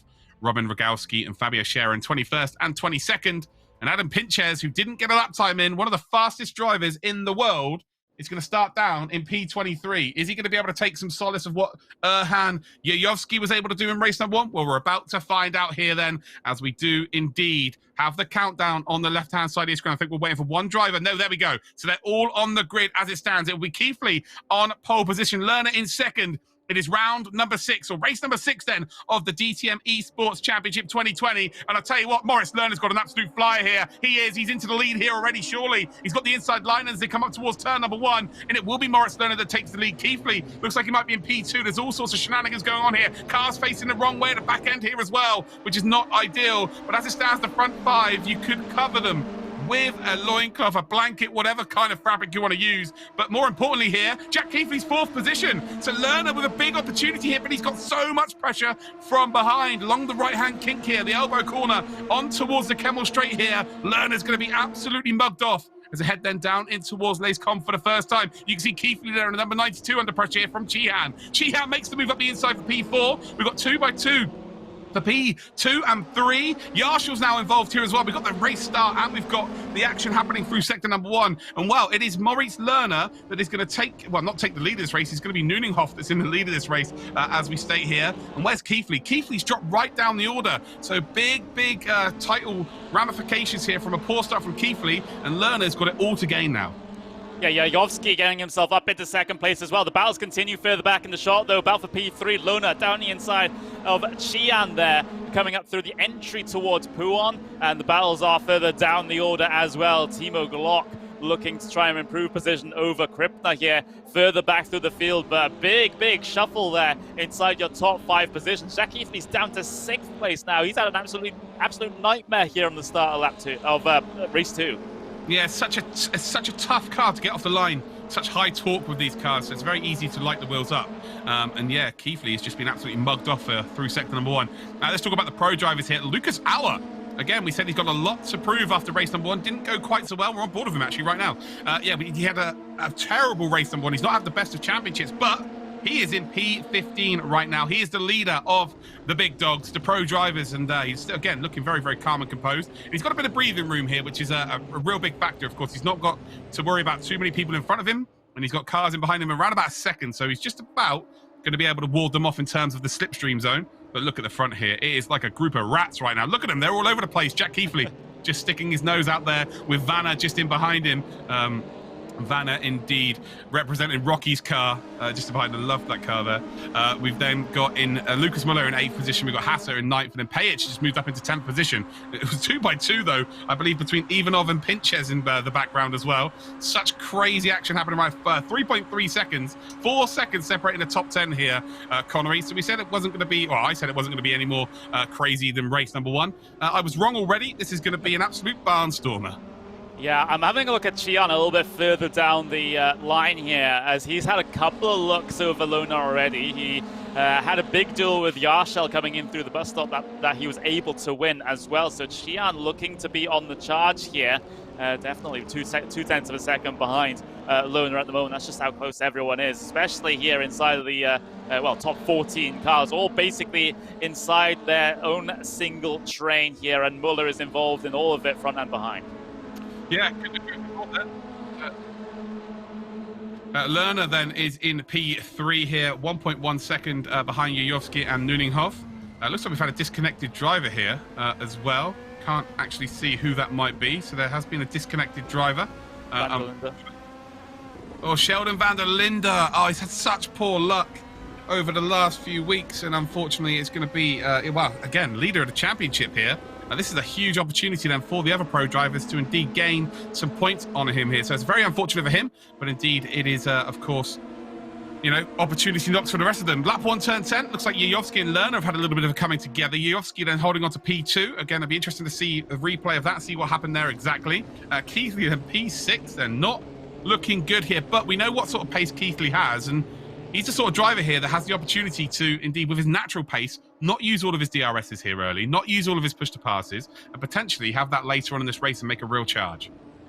Yep, the 3 Germans involved in the battle for P7, though, Vanna, Müller, Hasse, all involved in this one, as it's feeling a little bit congested here in the middle of this train. Not a lot of room for any of these drivers to work with, and, well, some drivers relish in that sort of circumstance. It's where they pull off their best driving, their best moves, but some drivers really do get a little scared in this situation, a little bit paranoid in front and behind. Müller looking to try and make the move on Vanna, then down the Camel Straight they come. Müller going to the outside, tucking back in line, going to the inside for the first part of the come, and it's Müller able to get this pass done. He's got almost a full car length alongside, and now the inside line for Malmedy, and, well, he's been able to gain the position quite comfortably there, but Vanna looking for a move back potentially into Ravage. Nope, just going to stay in line. Look how much time they've lost, though, there. Again, you know, the pressure from behind of Pajic, Hasse, that, like, they have to make these moves, but ultimately they've lost so much time then to the front 6.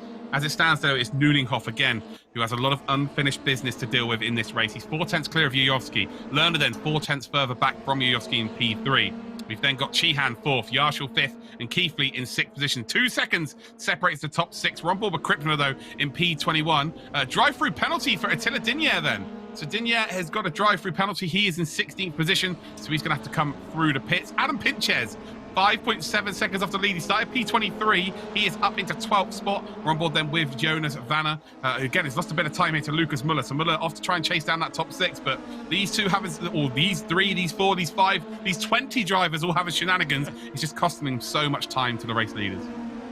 It really is. Vanna, well, the spell between Vanna and Hasse, I believe it is. Hasse aggressive all over the back of him, coming through Blanchimont. Might have an opportunity to get this pass done around the outside of the first part of the bus stop. Hasse commits to the move, gifts him the inside for the second apex. Vanna, though, tries to get the traction on the outside of the corner, but not able to stem the bleeding as Hasse gains a spot.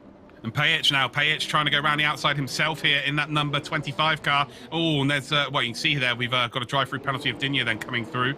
And, well, that's caught a lot of drivers out here. The Yayovsky Lerner is a racing incident, so they're going to be free to race them for the rest of this session. 6 tenths between them.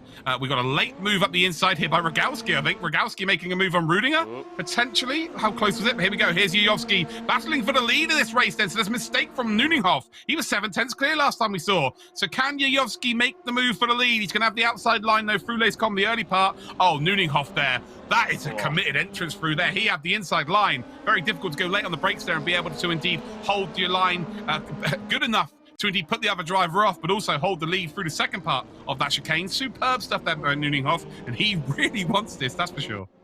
Chian and Yarshall in the background are having an absolutely fantastic battle amongst themselves for P4. So multiple places to look here. Chian going out very wide, coming through No Name corner, but he's able to recover and get back on the racing surface. But once again, it's the same as race 1. This leading pack continuously shuffling itself around as we look back to Thibaut Glock. Of course, one of the pro drivers gained a healthy amount of points in that first race, looking to do the same again here today. He has Krippner behind him, Rudinger as well, so he's trying to make further progress. Rudinger, a strong driver so far back. That is unfortunate, but hopefully for him, he'll be able to work his way through the field.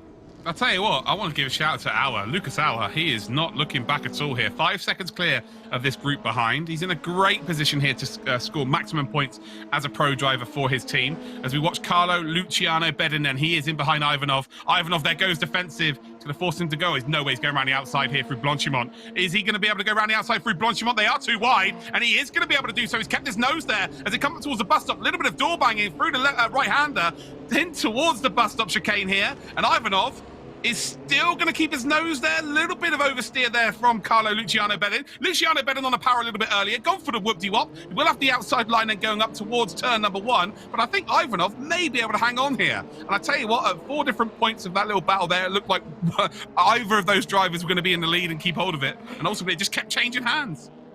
One does not simply go too wide through Blanchimont, let me tell you that. Somehow they're able to keep it all together. The race lead's getting very, very close at the moment, within a 1/10 of a second between Nuninghoff and Yayovsky here as we continue to look at this battle further down the order instead. Bedin all over the back of Ivanov as he gains the speed, coming down the Kemmel Straight then. Maybe, just maybe, he's able to make this move complete on the brakes. Gives him the squeeze towards the middle of the circuit. That's not quite kosher there for Bedin as he tries to hold on to the spot, but Ivanov's got back past. He gave him the squeeze, he gave him the contact, and he ultimately got what he deserved. He ran out wide on his braking point and ultimately handed Ivanov the position there. So yeah, this is still a sensational battle between the two of them. Still giving it absolutely everything. With 10 minutes, 30 seconds to go, we're at the halfway point of this race. And I'll tell you what, if there's one thing guaranteed, they will be sweating after this performance. Absolutely. I'm sweating right now and trying to commentate on it. I have no idea what it's like behind the wheel in one of these sorts of high-pressure races at the very top level of sim racing. But back to your leading pack here. These guys have been, again, continuing to battle while we've not been looking at them. Nuninghoff still leads this one, most importantly, from the front of the field.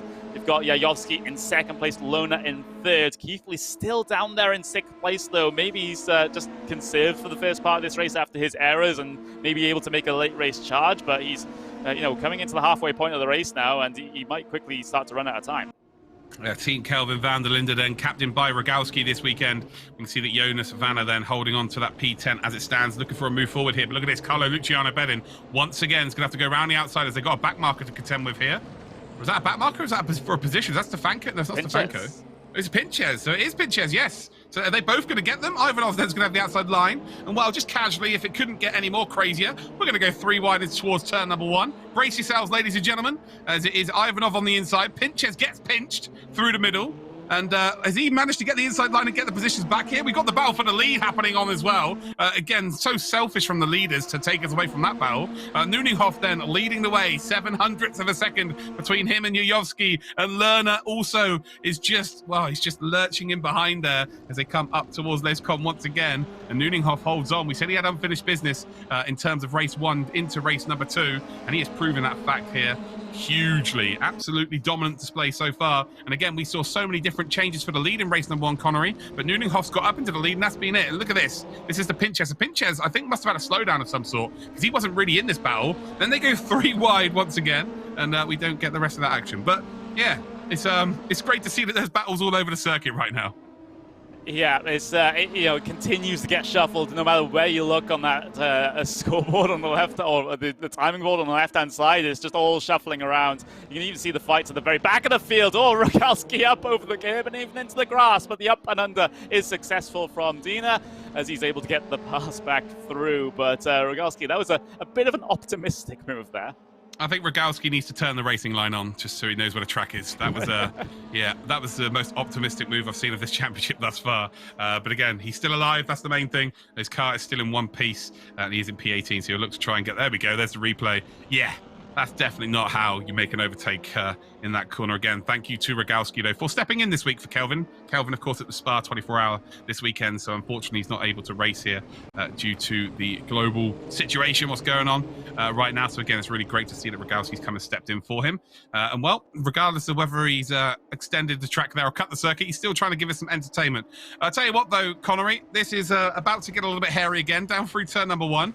And well, let's go for another round here and see who ends up being in the lead up towards Les Combs. Here we go then, through turn 1. The long run down in towards Radion and Eau Rouge with 7 minutes left on the clock, and then they will embark upon the Kemmel Straight. Will Nuninghoff still be in the lead here? Yayovsky already closing that door, trying to get underneath that rear wing. And again, I feel like Yayovsky may have been a little bit too close. There is such a thing as being too close to a car going up through Radion and Eau Rouge, and actually he's bump drafting, so he's not, well, he's decided to stay into P2 here, and I think he's decided, you know what, Lerner's not close enough here. Me and you, Nuninghoff, we can drive off into the distance, and then like an old Western go one-on-one. Yeah, that might end up being the plan, and it's successful so far. They've got a second gap from second place into third there. Ivanov continuing to fight with Bedin here. Bedin with the up and under coming through Lecombe. Oh, Ivanov got crossed up, and he spins in the middle of the circuit. Yeah, not ideal. That was always going to come to blows at some point. Those two really are leaving nothing out there, that's for sure. And when they look back at Spa, they'll just be thinking, yeah, God, I don't ever want to go there again for a few weeks. But yeah, incredible stuff from both of them. Again, both aggressively driving for sure. Both indeed on the absolute limit. And here we go. We've got a little replay here. And wow, to be fair, Ivanov's run off circuit, right, hit the curb. And Luciano Bedin gave him maybe half a car's width to get back onto circuit. So yeah, Luciano Bedin is kind of like, well, you've made a mistake there, but I'm gonna compound that injury for you and then make it even worse. But it is what it is. Look at Payech then, Payech P7, in behind Muller. Oh, hold on, what's happened here? So Keithley's up to P4. So Keithley's, there must have been something that's gone awry there because he was not. No, I think he's done exactly what we said he was going to do, to be fair. Save his DRSs and push the passes to the end of this race and then maybe go and attack. He's only 1.7 seconds off the lead.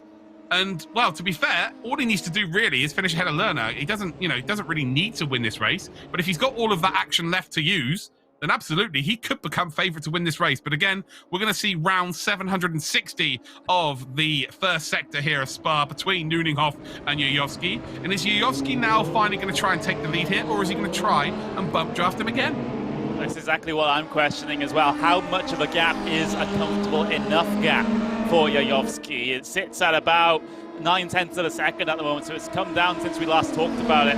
Good run through Aruj and Radion for Yuyovski. Surely he capitalizes on this one, but no, he's just going to tuck in and push Nuninghoff all the way down the camel straight. Nuninghoff's going to go defensive regardless because he has no idea what Yuyovski's intentions are, and they both hit the brakes in towards Lecombe. They gain about 2 or 3 tenths of a second by doing that over Lerner. Yeah, 1.5 tenths it was that they gained there, which in the nature of these races is about a mile, because 1.5 tenths is absolutely huge. So yeah, great stuff from both of them.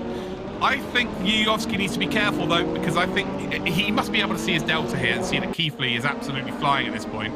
And I don't think they're going to be under pressure from Lerner. I think it's going to be Keithley that might be the one that could come out of that battle for third position as a potential race winner. We've got Payech then. In behind Payech is Vanna, Stefanko and Chihan for 8th, 9th and 10th position. Those three are pretty much touching each other. Yes, you can just see them there on your camera. In behind, look at them.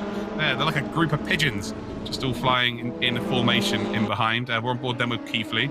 And again, we'll get a better representation if he's right up and behind Lerner here when he gets towards the bus stop chicane. That for me would say that he's got DRS left and maybe Lerner hasn't. So it's still, again, for me, anyone out of the front four could win this race. 1.6 seconds. Well, here's that crazy little battle. Stefanko is in the middle of it as it stands. We've got Vanna just in front and Chihan in behind. Chihan, he's got to feel unlucky for race number 1. It's not quite gone to plan in race number 2 either today, Connery. It's kind of been, again, there's been a lot of really good performances in these races from a lot of other drivers, but it's been overshadowed by just how incredible the front end action's been. Yeah, it has. We have an incident between Yashel and Chihan that will be reviewed after the race. That's why both of them actually dropped out. Well, at least Chihan dropped out of contention for the top 5 spots at the moment. Yuyovski is still there Yuyovski's still in 5th place. I believe it was the other driver further down the order. It was Yashel who's out of the race. Yeah, sorry, Yashel's out of this race. Yeah, got a little bit crossed up in my head there, but back to the racing action. Down the camel straight, Yuyovski's going to have a good run this time around. No, look how close Lerner is. Look how close Lerner is. So this is not easy. He has to make the move. Yeah, there we go. So finally, Lerner is indeed piling that pressure on. There's no chance of doing bump drafting now. So it is now going to be, it's going to be a proper shootout. 2 laps remaining of this race, and now we're not going to see any bump drafting anymore, Connery. Sorry to cut you off there, but I just looked at the delta, and it was far too close. Keithley, though, so he's ready, isn't he? He's ready to pounce if there is an opportunity. Right now, but P4, if Lerner finishes P3 and Keithley finishes P4, Keithley would have had a very good week here at Spa.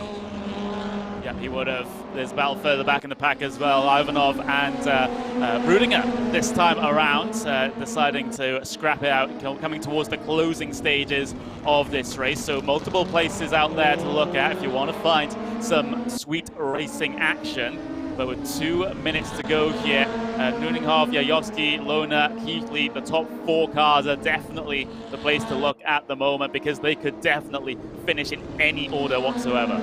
We're with Ivanov here. This is a battle for, what, P12? But he is behind Lucas Auer. Auer is, of course, a team captain here, one of our pro drivers, and he will take 6 points as it stands.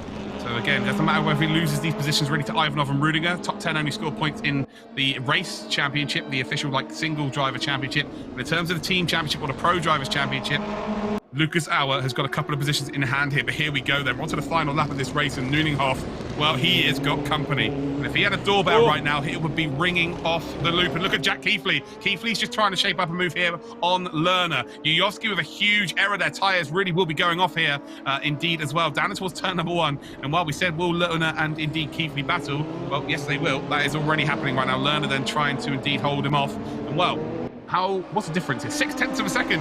And the vital lap, I don't think Yuyovsky's close enough. Unless he saves some sort of DRS, I think it might be Lerner that might be able to slingshot here, although Yuyovsky has closed in ever so slightly. No, I'm wrong. He is close enough here. And well, you know that Nuninghoff is going to move over once at the very least here. And is he going to move over twice? Well, no, he's made it very clear that he's going to go defensive. He's going to force him to go around the outside. Lerner then trying to find a move here as well. Round the outside for Yuyovsky. Yuyovsky did not qualify in race number 1 and, well, made it up into the top 4 from 20th on the grid. But now he loses out here for second spot as Moritz Lerner does indeed take second position. Can he go one better and take the position of Nuninghoff? Jack Keithley, our championship leader, they're trying to go around the outside here of Rivage, and it's not quite going to work out. So Lerner has gained some points here on Jack Keithley as it stands, but it's Nuninghoff. Can Moritz Lerner potentially take this move? We come down towards Pouon then for the final time. Uses all that curb on entry, and he's indeed going to maximize his speed on exit. And there's no real place to make a move here through the middle sector of this circuit here at Spa. But you've got to set yourself up nicely for that long run. Down in towards Blanchimont, down in towards that bus stop. And I'll tell you what, Nuninghoff, he is on the limit of his tyres. He runs wide there, and well, you can see here that Moritz Lerner looks so cool, calm and composed, but his eyes will be lighting up. He will be smiling like a Cheshire cat. He's tried to go for it early there, and actually that might not be in the play for me. Has he lost enough time for maybe Yuyovsky and Keithley to get involved? It is 9/10 separating the top 4 drivers here. The long run down towards Blanchimont. He's up the inside line, getting squeezed onto the apex then by Nuninghoff. Nuninghoff, who's led pretty much this race from start to finish, as they come round Blanchimont, and they come down in towards the bus stop chicane here. You can see Yuyovsky trying to get involved here as well. Nuninghoff late on the brakes here. Will he pin the apex? No, he's overshot it. Lerner will take the lead, and Lerner's waiting for the last second. Keithley's going to get second. Keithley's going to get second.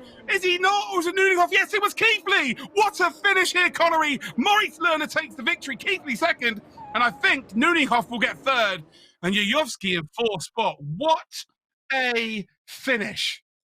Oh my word. That was the dramatic finish, the grandstand finish that we needed after a frantic race such as that. Lona to be able to hold on through the bus stop there, let his competitors overcommit to the corner, and he's able to breeze by along the outside. Keithley as well with a daring move in that same corner, that same complex, to finish off the lap and come home P2 to minimize the points difference. That was incredible. What an unbelievable finish. It just took one small mistake from Nuninghoff. He just done 20 minutes of unbelievable action, of holding on to the lead. Yuyovsky, of course, with the bump drafting as well. And that one mistake out of the double right-hander onto that back straight, well, the kinked back straight. It's not really straight, is it? But it is flat out. And that was all it took. Connery, just talk us through that final couple of corners. Oh, my word. You know, what else could you say about it? You absolutely nailed it on the play-by-play call, I gotta say. But it's, 3 wide, into the bus stop. Usually in that situation, you're looking for all 3 cars to go spun off into the runoff and for 4th place to come through and take the win, at least if I'm being completely honest there. But Lona, I think he knew that was going to happen. He knew the desperation from the drivers behind him. We're going to overcommit to the corner on the brakes. So he was in the perfect position. He was on the inside there. He can avoid them. Their path doesn't take them into the side of his car. So he can brake a little bit earlier and let them overshoot, and it just made it so easy coming through those final couple of apexes. It's easy in execution, but to actually go for that sort of play, that requires another level of foresight. Well, yeah, you've got to lean on your experience there, haven't you? You've got to look at it. He knows that Nuninghoff's under pressure. He knows that Nuninghoff has to brake later, and it's all about he's gambled at that point, thinking you haven't got it in you to brake late enough here to hold me up. Like either you want to pin this apex and I've got room around the outside, or you're gonna have to go later on the brakes and block past me, and that's gonna leave the door wide open on the exit. And well, an incredible display. But what about Keithley? Keithley again, he could have finished P4, but because of the shenanigans going on, I think he's managed to get P2. Again, we need to wait for the official results here because it was that close. I really don't know who finished second. Yeah, I saw it swap over coming across the line, and the fact we were going, we had the camera in La Source end on coming across the start-finish line, we couldn't quite tell who actually got to the line first in that respect. So again, we'll have to wait for the official order. But if Keithley was able to gain that second place, then that is absolutely impressive. I gotta say, even though it wasn't the race win, could have been possibly given the right set of circumstances. But to be able to hold on to that has got to be admired. And whoever comes out on top between these two in the championship, there we go. There it is. It's official. Keithley's second place. Yeah, Moritz Lerner won. Jack Keithley obviously stuck his tongue out more than Erhan Yayovsky. A Lightning McQueen moment for sure. And Yayovsky, who got caught up with the Nuninghoff incident. I say incident, it's just late break, and they're all going for the lead. Like, it genuinely could have been anyone out of 4 that won that race. And ironically, Nuninghoff, who didn't put a foot wrong all race, it's one of the hardest races to indeed lead without losing position at all, had led from start to finish. And unfortunately, he's not even on the podium. That is an absolute shame there. Nuninghoff, he had such a fantastic event as well, not only in race 2, but in the first portion of race 1 as well. He would have definitely deserved to come home with a podium, but caught up in the absolute madness that was that final lap and that final bus stop chicane, falls out of the podium positions. He's got to be kicking himself after that. Absolutely, but the one person who isn't going to be kicking himself then is going to be Moritz Lerner. Lerner indeed does take the victory. I want to give a huge shout out to Lucas Auer, who has had a very unfortunate championship thus far, but today finished P12, and he was the lead driver of our pro drivers. Sheldon van der Linde, again, he disconnected from the session. He's going to score 0 points, but his main man, Moritz Lerner, did get the victory. Sheldon. So, yeah, really interesting stuff there, Connery. Exciting stuff. Yeah, absolutely. And I can't wait to see what those drivers actually have to say for themselves, if their heart rate has come down after that, to be completely honest, because that must have been an incredibly stressful situation for all of them. Yeah, it looks like we do indeed have an interview with one of our drivers as well. No. So, welcome, Moritz. How do you feel? Yeah, pretty good after this, but in general a bit mixed from the whole event today. Was a surprising move in the end. Nuninghoff just overbrake himself a little bit. How was your pulse in the moment when Yayovsky hit you on the runaway to bus stop? I think I was a little bit higher pulse, but I think I was pretty calm because I knew I would have the overspeed on Nuninghoff. But then I saw Yayovsky coming really fast in my mirror and actually helping me pass Nico, thanks to him. And yeah, Nico was a little bit too late on the brake. I saw that, waited for him to pass, and yeah, made a switchback and got the win. So we have to say you won the race, but second esports race for your teammate Nuninghoff. Yeah, he just did great. What do you think about him? He will be a huge threat for the next competitions, right? He's doing fantastic. Like I practiced with him a lot for the first race of the season, and he beat me there like every time. He was faster in qualifying, he was faster in the race, and today as well, like in all the practice sessions, he was faster than me. And yeah, so I think he has to gain a little bit more experience in the racing side of things. But yeah, overall, he's really fast, and he shows it every time. So we are looking forward to the finals. Moritz, you did a great job in the first 3 races. Thank you very much for the interview. Thank you as well. Classic German race driver there, Connery. Like, there's me and you losing our minds, and they're actually in the thick of the action. And he's just like, yeah, I knew that he was going to overshoot the corner. I had it all in check. Like, that is cool, calm and composed, right? Yeah, absolutely, and you simply have to be when you're in a championship hunt such as this. You can't be phased by any sort of situation that gets thrown at you. It's really a champion's attitude that Moritz Lohner has, and well, in that race too, he did all that he needed to do. Whether or not it's good enough to be able to make the gap to Keithley seem a little bit less threatening, I'm not entirely sure, but it does set ourselves up for a very intriguing final. Yeah, absolutely. But, well, it looks like we've got ourselves another interview. So let's go and join the big Thomas with our latest driver.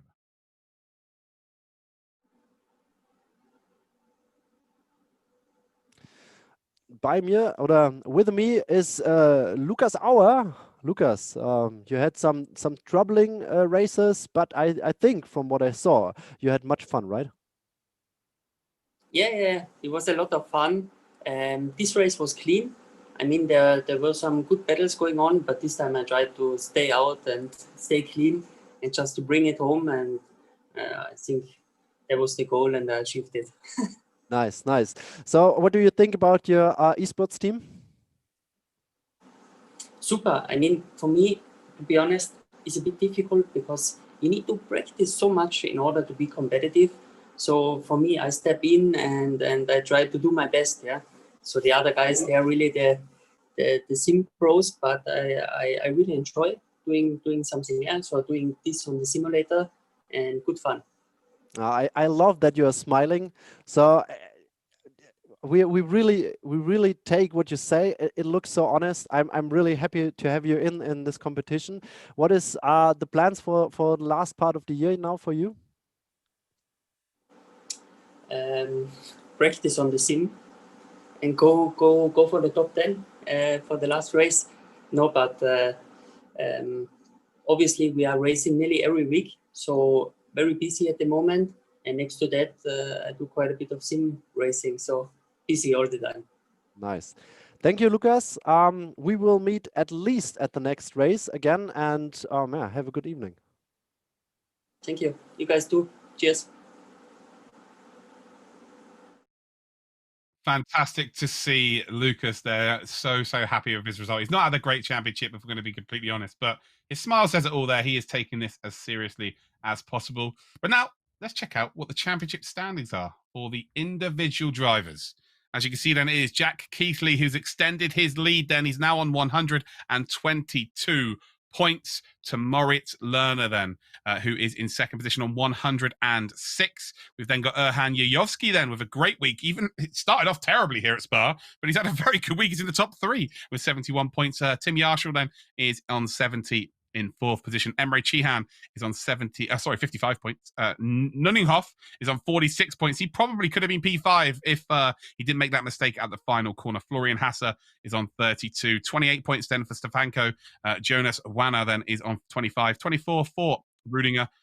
Muller on 22. 16 then for Pinches. We've got 9 for Pajic. Krippner on 6 and then 1 point for Dinya. But he's extended his lead here with Jack Keithley. He was 2 points ahead at the start of the day. Of course, he didn't win race number 2, but he's done what he needed to do.